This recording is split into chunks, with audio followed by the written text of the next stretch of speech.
Braden Schneider needs to be the priority for the New York Rangers during free agent season. We discuss why that is the case and what kind of a contract could make sense for Schneider and the Rangers.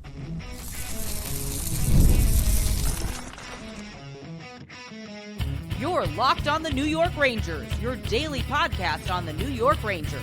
Part of the Locked On Podcast Network, your team every day. Welcome back, Blue Shirts fans, to episode number 1090 of the Locked On New York Rangers podcast. I'm your host, John Chick. Just want to thank you guys, as always, for making Locked On New York Rangers your first listen every day. We are free and available on all platforms, including YouTube. And today's episode of Locked On New York Rangers is brought to you by Ultimate Hockey GM. Ever dreamed of becoming an NHL GM and managing your hockey franchise? Well, now you can with Ultimate Hockey GM. It is completely free, and Locked On listeners get a 100% free boost to their franchise when using the promo Locked On NHL in the game store. To download the game, just visit hockeygm.app or lock it up on the app stores. Ultimate Hockey GM, start your dynasty today.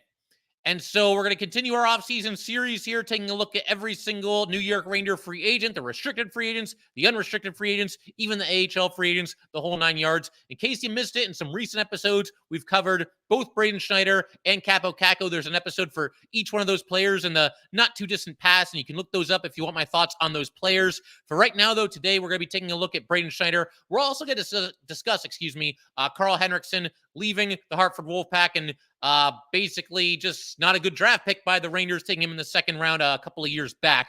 But yeah, right now, let's look at Braden Schneider. I'm going to talk about specifically why I believe he should be and ultimately will be the priority for the Rangers when it comes to their in-house free agents. And again, we have already covered Kaapo Kakko and Ryan Lindgren. You can go back and check those out if you'd like. But when you look at the rest of the in-house free agents for the New York Rangers, their own guys that need new contracts or in some cases won't be getting new contracts, you can look at like Jack Roslovic and Alex Wennberg and Chad Ruhwedel. Those are the three players that the Rangers picked up at the trade deadline. And unlike previous seasons, I don't really hear a lot of noise, a lot of fans banging their fists on the table and saying, oh, we got to bring these guys back. You know, in the past, certain Ranger fans have wanted to bring back, Tyler Mott or Frank Vetrano or Andrew Kopp, or maybe even Tarasenko or Kane from last year. There's not a whole lot of noise as far as that is concerned. And, all of them at times did okay for the Rangers, but I don't think there's too many people that are going to be heartbroken if all of those guys leave in free agency. So they're not the priority. I also think, if you look at the other two UFAs that were signed before the start of the season, you've got Blake Wheeler and Erik Gustafsson. And Wheeler, I think he's probably gone. He's, coming off that serious injury, and he's certainly getting up there in age. Gustafsson, never say never, but I just get the feeling that he'll probably be on his way as well. And again, we'll talk about all these guys in greater detail in the future. But to me, there's no way any of the other Ranger free agents, restricted or unrestricted, are as important to this team in both the short term and long term as Braden Schneider. Schneider's the top guy. He's the guy that you need to keep in the fold. We saw him this past season transition pretty seamlessly from largely being a third pair defenseman for most of his career, at least thus far. And, they bump him up, of course, when Jacob Trouba was out of the lineup, and they put him with K'Andre Miller. And then, Trouba comes back, and they put Trouba back with Miller, and then they flip-flop it again and kind of went back and forth the rest of the season and the playoffs. But the bottom line, Braden Schneider is ready for a top four role. He's been ready for a top four role. Honestly, over the last at least season or two, I think it's just been a really nice luxury for the Rangers that they have somebody like Braden Schneider who, at least at the time, wasn't seen as being needed for a top four role. And when you've got somebody as good as Braden Schneider playing on your bottom pair, that's obviously a good thing. And like I said, a luxury. I think when you look at what happened with Jacob Trouba and the way that he largely struggled for big chunks of the season, and certainly in the playoffs as well, you're looking at a situation now where Braden Schneider, I think next year, even if Schneider's back on a new contract, and even if Trouba's back, they don't trade Trouba, they don't buy him out, and both those guys are back, I still think next season, Braden Schneider should be the guy in the top four role, and Jacob Trouba should be kind of the odd man out on the bottom pair there. I don't know if the Rangers will go to that alignment right away. I almost get the feeling that, they might look to let Jacob Trouba reclaim his spot in the top four. And then if things go bad, then you can always make that adjustment. But the bottom line, I think Braden Schneider has basically eclipsed Jacob Trouba in just about every facet of the game. If you look at what Braden Schneider has done for his first 3 seasons, or I suppose 2.5, he was caught up in the middle of the season, a couple of years back. 206 games, 12 goals, 36 assists, 48 points. He's a plus 13, has averaged 15.44 time on the ice, 315 block shots, 374 hits. And then this past season, played 82 games for the first time. He played 81 the season before that. Tied his career high with 5 goals. He had a career high 14 assists, career high 19 points. Actually, a career worst plus minus. He was a -1. Career high 1554 time on the ice.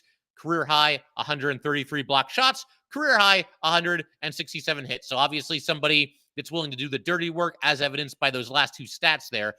Something else about Schneider that I really appreciate, and I touched on it there just a second ago, but the durability. This dude plays hockey. He does not miss games. He has played over the last 2 regular seasons in 163 out of 164 possible games. He has never missed a playoff game since he's gotten here either. He's been a part of 2 deep runs now for the Rangers, and obviously that one in between where they went out in the first round, that was obviously unfortunate, but the bottom line, this guy's out there every single night.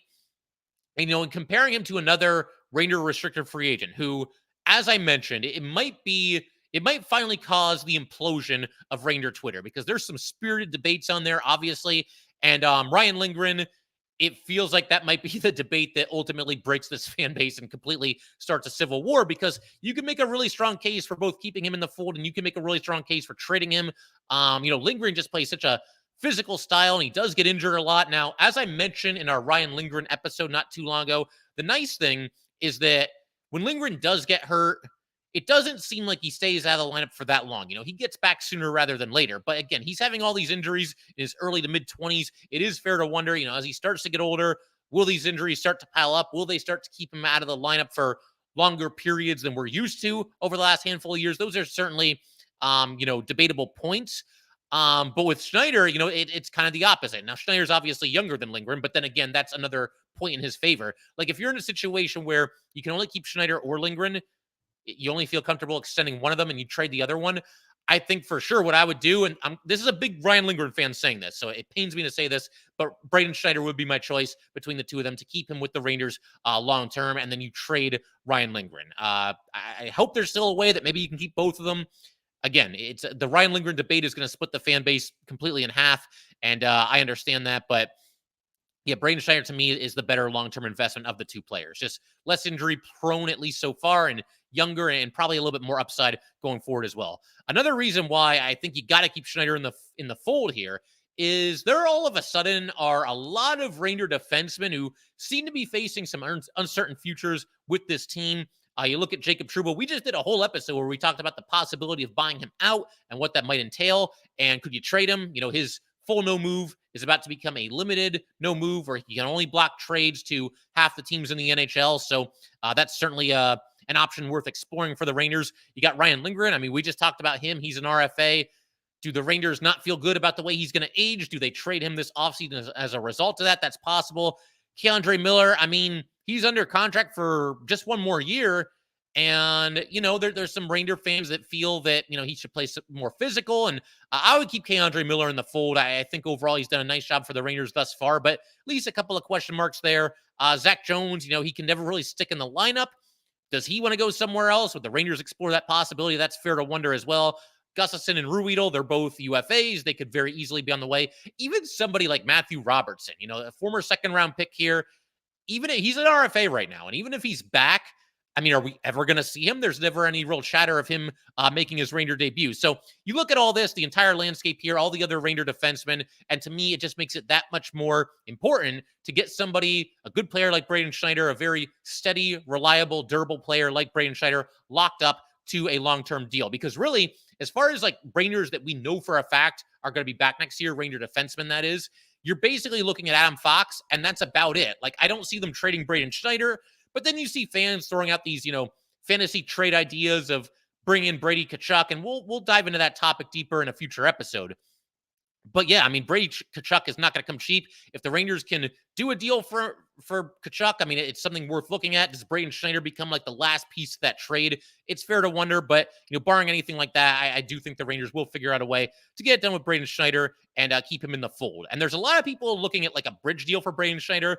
I have a different idea of what I'd like to see the Rangers do with Braden Schneider, and I'm going to discuss that, what I think his contract could and what I would ideally like to see his next contract look like as a Ranger fan. And we will discuss that in just a second.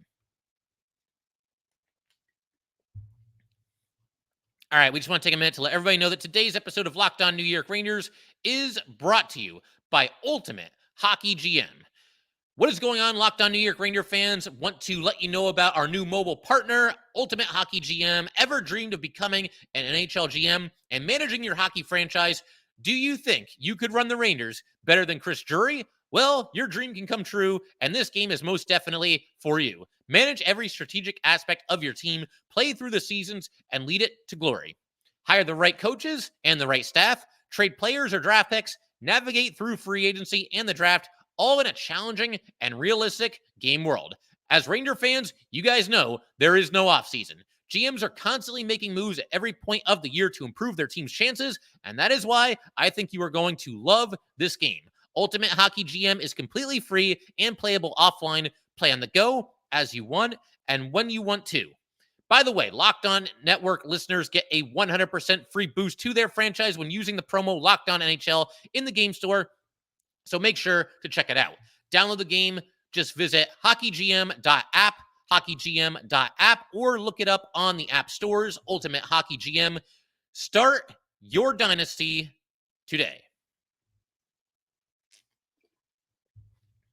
All right, we're going to go ahead and keep everything rolling here on Locked On New York Rangers. Big shout out to the everydayers. Really appreciate you guys tuning into the Locked On New York Ranger podcast every single day. Definitely check out our next episode. It's going to be dropping, I'm going to say probably Monday. We're actually tomorrow, Friday, going to talk with ESPN's Jeremy Schaap. Really looking forward to that. He produced the recent E60 episode, No Easy Victories, that focus in on the New York Rangers. So definitely looking forward to talking with Mr. Schaap about that. And if you have any questions for Mr. Schaap, go ahead, leave them in the comment section to this episode or email them to me. A little bit of a tight turnaround, but if you do it quick enough, we can get that into tomorrow's show. Definitely looking forward to that. But for right now, yeah, Braden Schneider. So what's his next contract going to look like? There's a lot of different ways this could go. Obviously, once again, an impending restricted free agent, but as kind of a basis for comparison here, I'm going to take you guys back a couple of years to when the Rangers got a deal done with Igor Shesterkin. And it's a little bit different, obviously. They play two different positions. And, I do think, no disrespect to Braden Schneider, but Igor Shesterkin is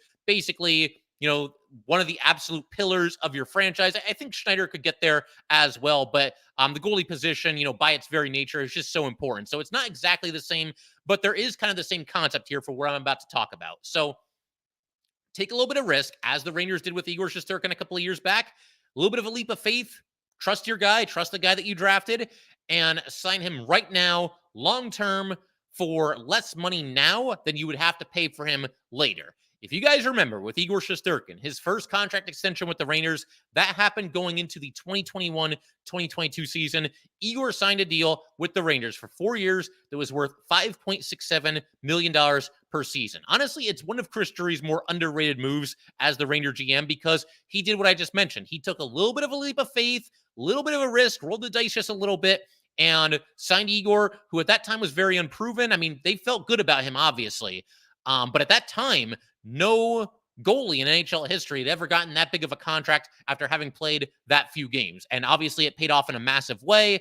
And for the record, I said last offseason they should go ahead and try to extend Igor again, and they didn't do that. They waited another year, and now the asking price is probably going to go up again. But I want to see the Rangers do with Schneider what they did with Igor the first time around. Everybody right now is speculating about, the bridge deal, get him for like 2 years and $3 million a pop. Maybe that gets it done. You could do that. I mean, it's an option. I wouldn't hate that option, but what about a deal that's more long-term than that? What about a deal that gets Braden Schneider locked up for the not just short-term, but the long-term as well? You got to keep in mind here, Braden Schneider is only 22 years old. That's difficult to believe because it feels like he's been here for a while, but he debuted when he was only 20. He's 22 right now. He'll turn 23, I believe, in the middle of next season. If you sign Braden Schneider right now, forget about the bridge deal. Let's go long-term. Let's get this guy locked up. Go for like 5 or 6 years. I mean, honestly, why not? There's very little risk here.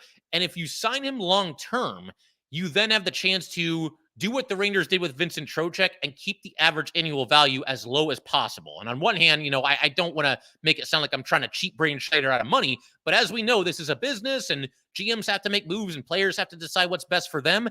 I think that if you sit down with 22-year-old Braden Schneider and you say, hey, sign this contract, you sign the dotted line right there, You're with us for 6 years. We're obviously, you seem comfortable. You seem happy. You're with us for 6 years. You're getting $3 million a year. You've got $18 million coming your way no matter what happens. I don't know how many 22-year-olds are going to say no to that. And on top of that, Braden Schneider, every contract, especially if it's long-term, it carries at least some risk, right? There's no contract that's given out that is completely foolproof, and there's no way that this can backfire. But with Braden Schneider, remember what was said about him going into the draft, back in 2020? The consensus with him was that he was one of, if not the safest players in the NHL draft. The consensus there was that no matter what happens, maybe this guy doesn't have quite as much upside as some other players that are available this year, but that there's no way that he shouldn't settle into a role as, a solid, reliable top 4 defenseman on any given team, whichever team drafts him. And of course, that ended up being the Rangers. Well, now we've seen that in action, and we've seen that basically be put to the test and basically be proven true, because from the minute Braden Schneider got to the Rangers as a 20-year-old, he pretty much looked like he belonged. There was never a moment where it looked like he was in over his head or, man, he's drowning out there. He needs some more seasoning in the AHL. That really never happened. I mean, you'd have the odd, hiccup every now and then. You'd have the odd mistake or, maybe even a short stretch of play where he's not at his absolute best, but that's every NHL defenseman that's ever existed. So it was nothing concerning. And once he got called up to the Rangers, there was no going back. We didn't know it at the time, but obviously he stayed with the Rangers, ever since then. He never went back to the AHL. So, yeah, man, lock this guy up on a long-term deal. Get him signed long-term at a very reasonable cost. Again, I think like 6 years, $3 million. I would do that. I would do that if I'm the Rangers. I don't think that, 3 years from now, 4 years from now, 5 years from now, that we're going to look back at a contract such as that for Braden Schneider and think, man, that was a mistake. We really screwed that up. If anything, we're going to look at that and say, man, that is a big-time steal. I'm glad he's locked up for as long as he is. So of all the Ranger free agents, this is the dude. I talked about Kaapo Kakko the other day. I'm really in favor of a 1-year deal for Kaapo Kakko. I think that's a good way to do it. With Ryan Lindgren, I'd like to bring him back, but it can't be a blank check. And obviously, again, that's a very spirited debate among Ranger fans right now. But Braden Schneider, man, I just don't see any risk to this. With Kakko and with Lindgren, it's a very nuanced debate, and there's a lot of different points you can make, both in support of and against, bringing them back, or if you do bring them back, not to do it long term. With Braden Schneider, I mean, can anyone really give me a reason why, a long-term deal with Schneider wouldn't be a good idea? I don't really have one, and that's especially true, once again, when you look at the other Ranger defensemen and the fact that none of them are really signed long-term other than Adam Fox, and all of them seem to be facing at least, a question mark or two as it pertains to their Ranger future. So, again, you've seen him ever since he was drafted. The feeling about him among NHL scouts is that this guy is one of the safest players in the draft. And again, you've seen that kind of manifest itself over this first couple of seasons with the Rangers. So I've got no issue. If the Rangers want to go long-term here, and once again, keep that average annual value as low as possible, spread out across all the years, then I've got no issues with that. And in fact, I'm completely in support of it. This is the one Ranger free agent, in-house free agent that you lock up long-term and you never look back. And I think it's a deal. If you go 6 years, $3 million a pop, who's to say who would balk at that price? With the Rangers, would they not want to go that many years, or would Schneider, want to maybe cash in a little bit more than $3 million per season? All that's possible. But like I said, I think that's a contract that would age beautifully. And I think from Schneider's perspective, again, you're 22 years old. Somebody offers you $18 million. I think you take it. So I think it's a move that would really pay dividends for the Rangers. And I think Braden Schneider will continue his upward trajectory. And even if he never gets any better than he is right now, he's already a solid, reliable defenseman that I think has proven that he's ready for a top 4 role. So to me, there's no reason not to do this. You guys let me know what you think, though. I'm very curious to hear what everybody's thoughts would be on Braden Schneider and what kind of a contract you would give to him if you were the Ranger GM. So I'm going to keep everything rolling in just a second. We got to talk about center and left winger Karl Henriksson, former second-round pick by the Rangers. He has now left the Wolfpack, signed a 3-year deal in Sweden, and just not a good draft pick. I mean, I don't think there's really any other way you can say it at this point. And the Rangers continue to be haunted by the trade that they did with Tampa Bay all those years ago. I will explain that a little bit more here in just a second. All right, we just want to go ahead, take a quick moment, to let everybody know that today's episode of Locked On New York Rangers is brought to you by eBay Motors. Passion, drive, and patience. The formula for winning championships is also what keeps your ride or die alive. eBay Motors has everything you need to maintain your vehicle and level it up to peak performance. Superchargers, roof racks, exhaust kits, LED headlights, and much more. Whether you're into speed, power, or style, eBay Motors has you covered. With over 122 million parts for your number one ride or die, you will always find exactly what you're looking for. And with eBay Guaranteed Fit, your part is guaranteed to fit your ride every time or your money back. Because with eBay Motors, you're burning rubber and not cash. With all the parts you need at all the prices you want, it's easy to make your car the MVP and bring home those huge wins. Keep your ride or die alive at ebaymotors.com. Eligible items only, exclusions apply, eBay Guaranteed Fit, only available to U.S. customers.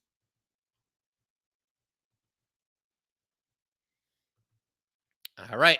One more thing we want to talk about real quick here. Are you guys watching Fox Sports or ESPN on your TV all day? Have to turn on the volume with all that shouting? Make the switch to Locked On Sports today, a free 24/7 sports streaming channel programmed for you every day to bring you the biggest stories without all the screaming. Locked On Sports today brings you can't miss analysis, opinions, and news, streaming 24/7 on YouTube or the free Amazon Fire TV channels app, part of the Locked On Podcast Network, your team every day.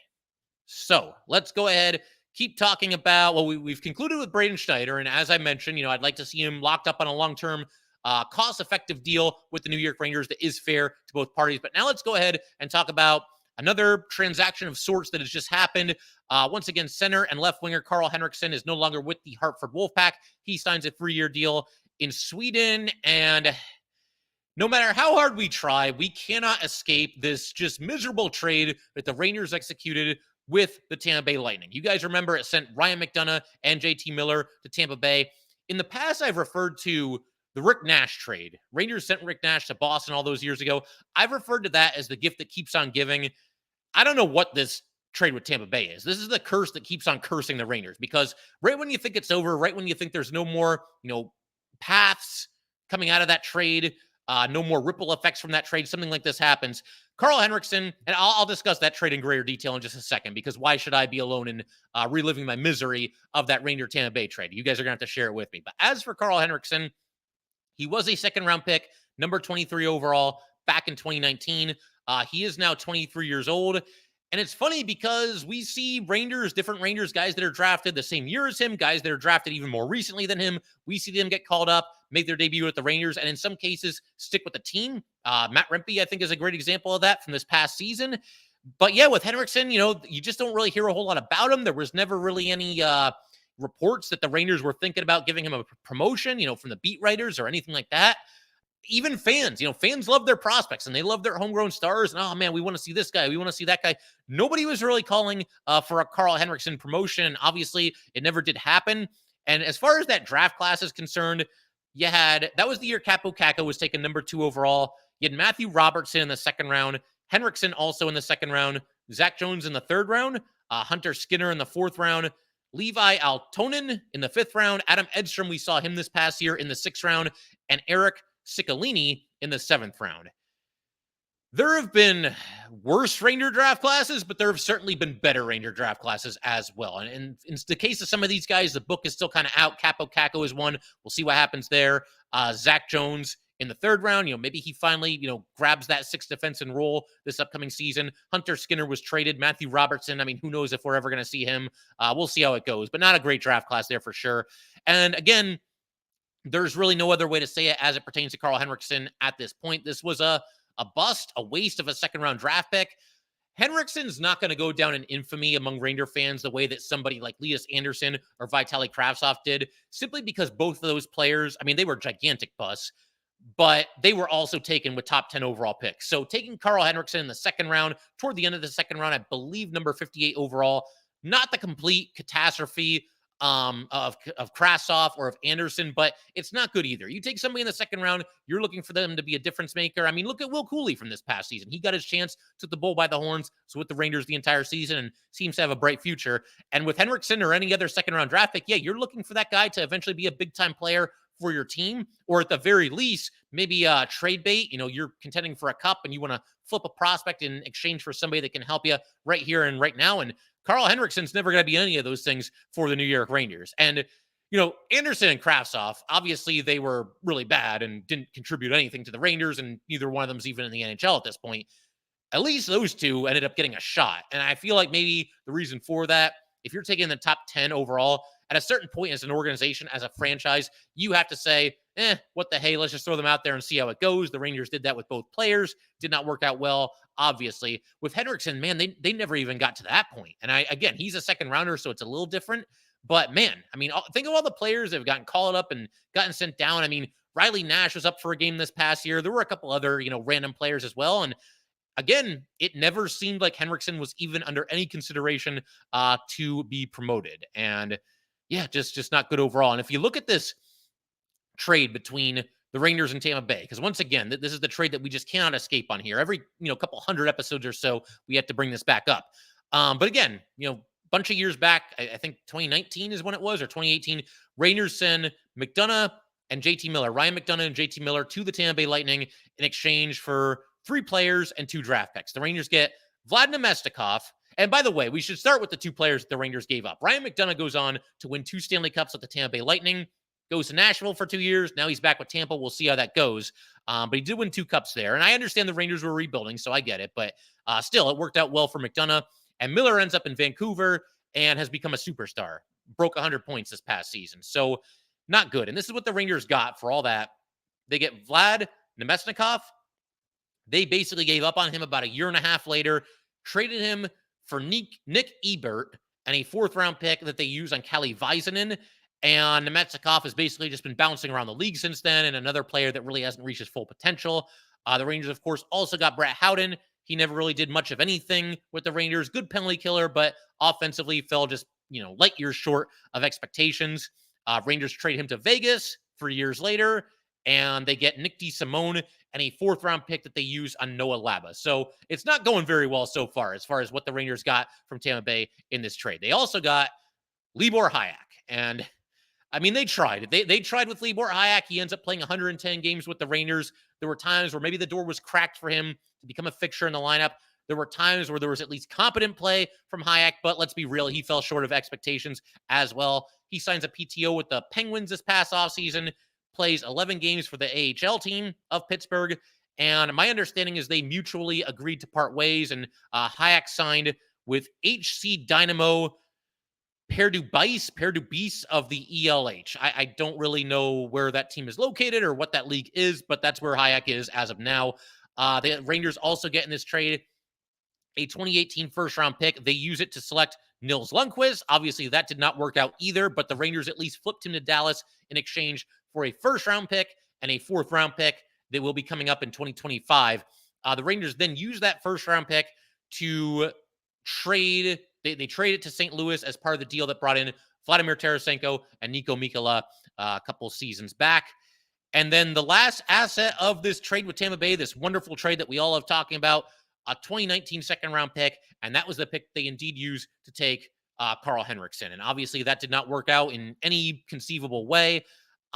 It's not an exaggeration to say that this is up there, that this really might go down as potentially the worst Ranger trade in the history of the franchise, and that is saying something. We can't really know for sure yet because, believe it or not, there are still kind of some ripple effects as far as, what this trade ultimately leads to and a lot of moving parts. But yeah, man, that is not a good trade.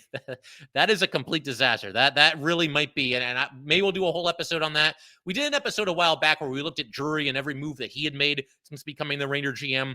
But if we want to go in the Wayback Machine and look at every trade, literally every trade the Rangers have ever done, this is going to be in the running. If nothing else, it's on the Mount Rushmore of terrible Ranger trades. But it is what it is. The good news is the Rangers have, built a winner and a Stanley Cup contender in spite of this one disaster of a trade. But yeah, don't really know what else to say about that. It did not go the Rangers' way.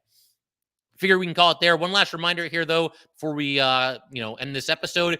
Once again, Jeremy Schaap going to be just joining us on the podcast tomorrow. Going to be discussing his recent E60 episode on the 1994 New York Rangers. Definitely looking forward to talking with Mr. Schaap about that. And if you have a question for Jeremy Schaap, then definitely leave it in the comment section of this episode, or you can email it to me at lockedonnyrangers@gmail.com. Once again, that is lockedonnyrangers@gmail.com. Definitely want to give us a follow on Twitter as well, at LO_NY_Rangers. Once again, that's at LO_NY_Rangers. And definitely subscribe to Locked On New York Rangers YouTube channel. Thanks again, guys. I will see you next time.